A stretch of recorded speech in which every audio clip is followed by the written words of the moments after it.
Hey everyone, Reyan here from the Barbecue and Brews Show live at Meatstock Toowoomba. I'm here with Casey Barnes. G'day, it's good to be here, mate. This is combined, like seriously, it doesn't get any better than this. Country music, barbecue, bull riding. Bull riding, Oh, seriously. It is the best. It's so good. Yeah, so it's so cool. We're obviously backstage here and told we'll have a quick chat with Casey and see how things are going. New album this year. How's that going for you at the moment? Mate, it's great. It's going really well. Finally out.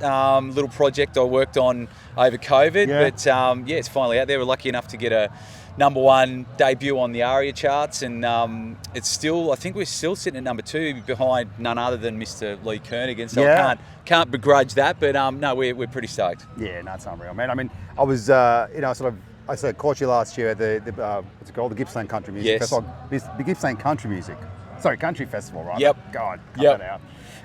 And that was so cool, right? Like, I mean, it was straight out of first concert I was in for like 2 years. We've been in lockdown and things like that. Yep. And then you guys just rocked the house, mate. It was so good, and the crowd was obviously been locked up for like so long. Have come on and gone just wild. I think we were all surprised. I think artists were surprised that the crowd was so into it. It was such a big crowd. Yep. And I guess on the flip side, the crowd was just stoked to finally be back enjoying live music with no restrictions. They could dance, they could have some fun. And honestly, that was probably up there in my top 2 or 3 shows for last year. It was just such a good day, and we had a blast. So we're looking forward to going back down. Actually, tomorrow we're going to be back in Shepparton for cool. It's the sister festival of that one called Goulburn Valley Country Music Festival. Yeah.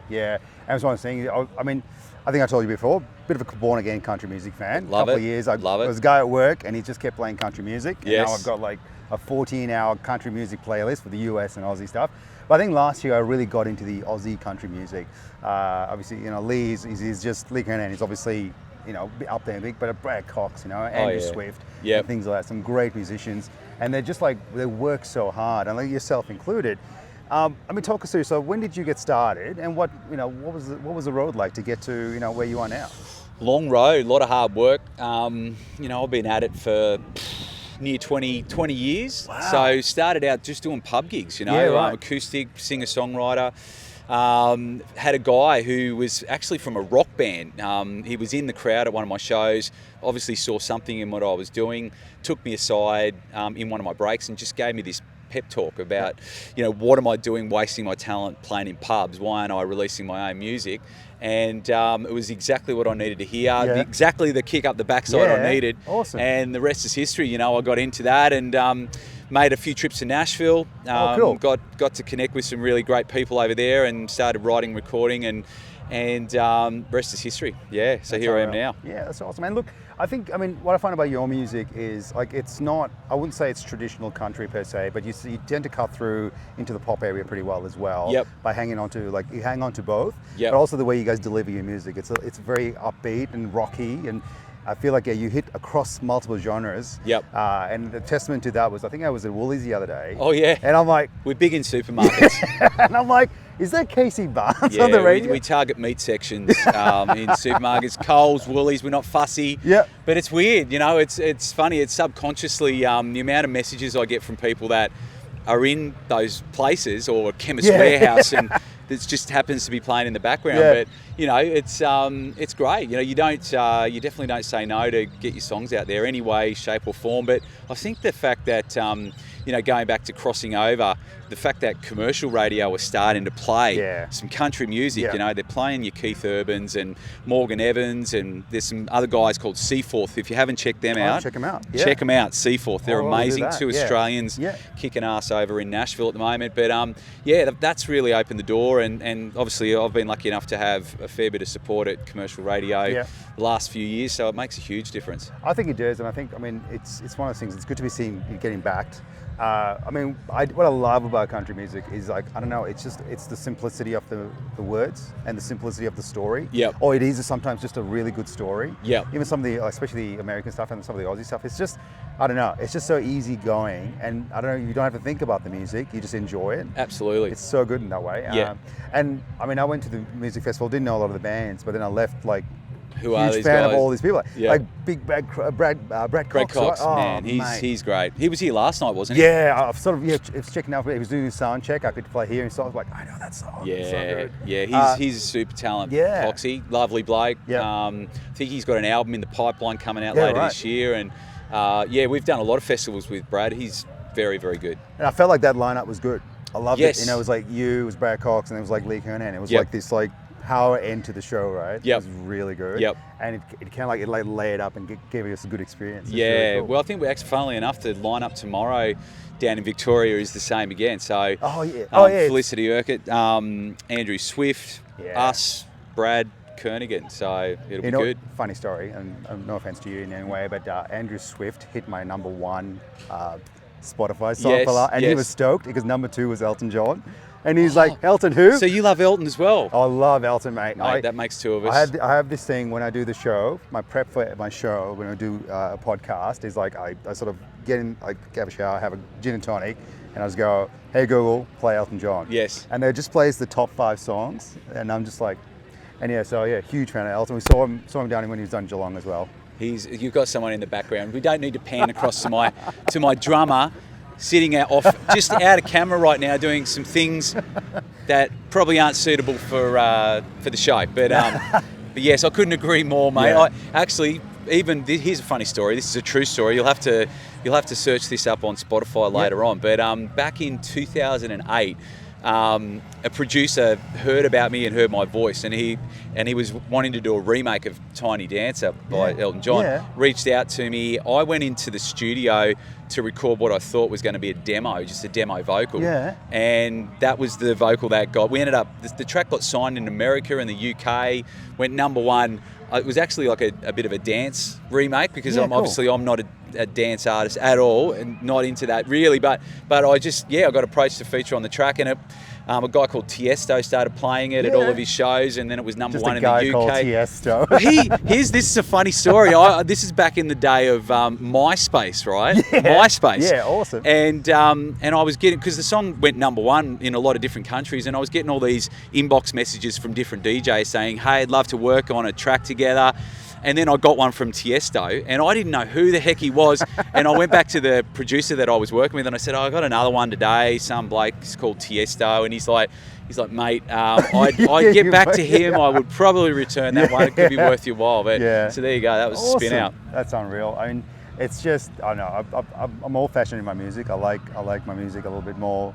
Less than the last 20 years kind of music. Yes, it's a bit samey, isn't it? It is a lot samey now, and Yeah. I mean, there's some great artists out there, but I feel like it's just the storytelling's out of the songs now, and things like that. I think some of the heart's out of the song. Absolutely. And I think you can see it's all about like, okay, how much records can I sell, and how much money can I make? Absolutely. And you sort of misses things. Whereas it's cool that the scene in Australia, especially, seems to be some very hard-working artists doing some tough times. Yes. I guess speaking about the hard work, I mean, talk us through the songwriting. Do you write the songs? Do people write for you? Or how's that work? No, I always have a hand in writing all my stuff. Yep. But I love co-writing and done a heck of a lot of it over the last couple of albums, both here in Australia, but I've also been lucky enough to team up with some great writers in the States, in Nashville, and a lot of the tracks on the new album are co-writes with guys over there. Yeah, and, it's unreal. My first #1 was a co-write with a country duo called Brown and Grey, who are based over there. Cool. And a track called Sparks Fly, which you would have heard at Gippsland. Yeah. Co-wrote with them, and I've written a whole bunch of stuff with them since then. So unreal. yeah. I do like the Sparks Fly. So I must admit, I'm great with the tunes and harmonies and the songs, but I never remember the names. When it comes on, you're like, oh yes, got that one. Yeah, it's good. Now, I mean, talking about your band and things like that, how many people in your band? How big's your band? Depends on the show. Like tonight, we're going to have a 5-piece band, which is a rockin' much. Like slightly bigger lineup. Sometimes we'll go with a 4-piece if we're on the road and they're smaller shows. But sometimes we'll go out to when we played Groundwater last year, I think we had like maybe 6 or 7-piece band and backing vocalists and if I had the budget, there's a lot of songs actually. There's one particular song on the new album I'd love to have a brass section. Yeah, right. Just as a point of difference, it'd be really cool. You don't see it a lot in country music, No, but definitely not. But actually, there's a guy from the States called Sturgill Simpson. Okay. If you haven't checked him out, Check him out. Country artist, but dabbles a lot with brass and love his stuff. It's really cool. Yeah, there's a few songs out there in the, especially the US country, where they sort of bring in some of the band, the marching band music into it, things like that. Yeah. And it just works really well. So I reckon the brass section works really different. well. It's cool. Yeah, no, it is different. And I mean, so your drummer, is he your like permanent drummer, or do you? He is, unfortunately. Yeah. No, we love him. He's been playing drums. He's been playing drums with me for a very long time. Yep. We're good mates. We are actually best mates. And, that's unreal. He just I think our show brings a point of difference. It's not your average show, like, in Definitely a good not, way. yeah. We deliberately want it to be different. Yep. He's obviously has a lot of involvement, cracks a lot of jokes, sings the odd song here Yeah. or there, and Yep. and it's good. It's good Yeah. to mix it up and change it around, and we love it. No, it's awesome. And I was singing the story before. Obviously, one of the highlights was he starts singing in the middle of your set about buying merch, and it was just like It works too. Yeah. Oh, it's unreal. And I think it's just. And Gippsland was such a one thing. You can walk to the merch and come back and be on the stage in like 5 minutes, which is really good, right? Yeah. So that was awesome. So talk us about the rest of the year. What have you got planned? Ooh, lots. We're not really slowing down much. That's good. Albums come out. Kicked off a tour. We're on the road pretty much every weekend between now and at least the middle of the year. Yep. Hopefully get back over to the States at some point. Do some stuff over there. We've got a couple more singles ready to release as well. Yep. But yeah, look, I don't like being quiet. I like being busy. So that's awesome. it's stuff like this is. We're going to be here. We're here in Queensland tonight. We're going to be literally in Victoria this time tomorrow, getting ready to go on stage in Shepparton. So that's good. I mean, that's kind of what you want to be as a musician, right? Like just getting out there. Now, music and the way music's delivered has been changed so much in the last literally 10 years, or let's say 15 years, right? And people are obviously re-releasing, they're starting to get into vinyl and things like that. But how have you found Spotify and then having that kind of vessel to get music out? Is it change? Like, what was it like when you first started compared to now, where you're like, I guess people don't buy records as much or albums as much? Look, I was lucky to sort of see where things were heading at early on in the piece, and I could see that Spotify was going to be a pretty major part of it, and they've been incredible. I can't knock Spotify. They've been one of my biggest supporters. Get a lot of playlist love. I think we've got a storm coming here in a second, but no, they're great. And I mean, you've got to cover all your bases. Spotify, Apple Music. The new album, we're bringing that out on vinyl, which is something really different. I've never done that before, so it's good to mix it up and it's one. I think it's something about vinyl where you just you're purposely listening to music. Yeah. You know what I mean? Whereas I think Spotify, you just sort of go through an album and you go. Sometimes in shuffle, you just don't pay that attention. And that's kind of what I miss from music. When I was growing up, like, I only had like 4 CDs, like in the 90s. And you valued it, didn't you? And you listened to every single one of those songs. I'm with you. And sort of playing some of these like online games, trying to guess a song, and all of a sudden you hear this like little bit at the start, and you're like, oh, I used to have that album. It's so cool. But now it's just changed so much, But I guess it's just the way the consumer wants it and the way the consumer. I to be honest with you, I don't like that side of things. I mean, I'm all about streaming. I don't have a thing against Spotify and Apple Music. Totally cool. But I think the value of music has been lessened, and that's sad. And the amount 100%. Of work and you pour blood, sweat, and tears into creating an album. It is a shame that it's not more like what it used to be, where you really valued it. And I think it's sort of coming back with, I guess, the vinyl as well. But I don't think it's ever going to come back to the way it was, in the 80s, and I reckon, especially in the 90s, and like with the CDs. I mean, and records were just. You were happy to pay $35-$40 for a CD. Yes. And then, like you said, like we would just value it, like, and you'd be just, and you listen to it constantly. Absolutely. Right? I don't know if you remember back in the day, they used to have these things. So you'd have your CD, but you could buy from JB Hi-Fi or whatever, these little things that you put on the outside edges of your CD. It protected the edges. Really? And they used to sell the fact that it made the audio quality a little bit better as well. I don't know if that was a bit of a wank, but I only had a couple of these, and I saved them for my absolute all-time favourite albums. They only a couple were lucky enough to get the protection. Oh, absolutely. Oh, look, I remember I blended a CD, like it was a Korn album back in the day, and it was a really good one. And I'm like, and he came back with this big chip in it, and I was gutted. Oh. I was like, what, man? Yeah, what are you doing to me?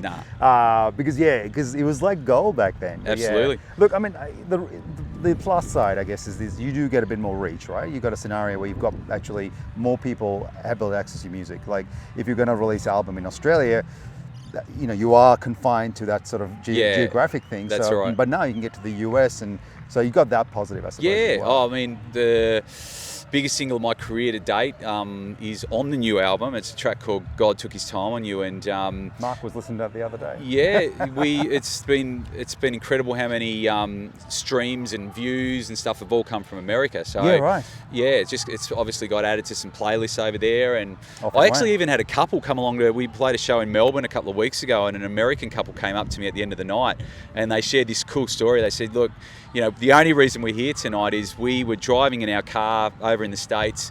A random radio station started playing that song, and we Shazammed it.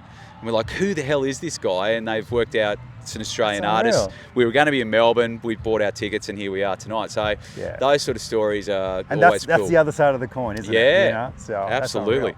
Now, what time are you on tonight?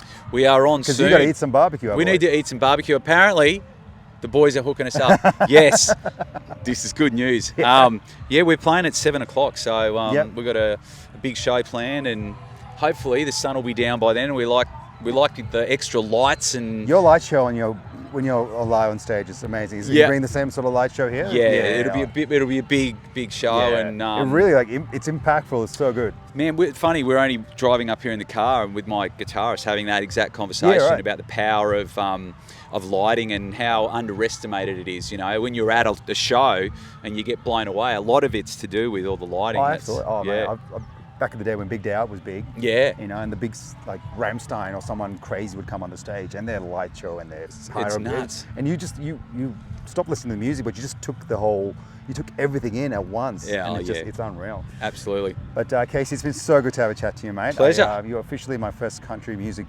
star on the show, so I'm super proud about that. I'm excited.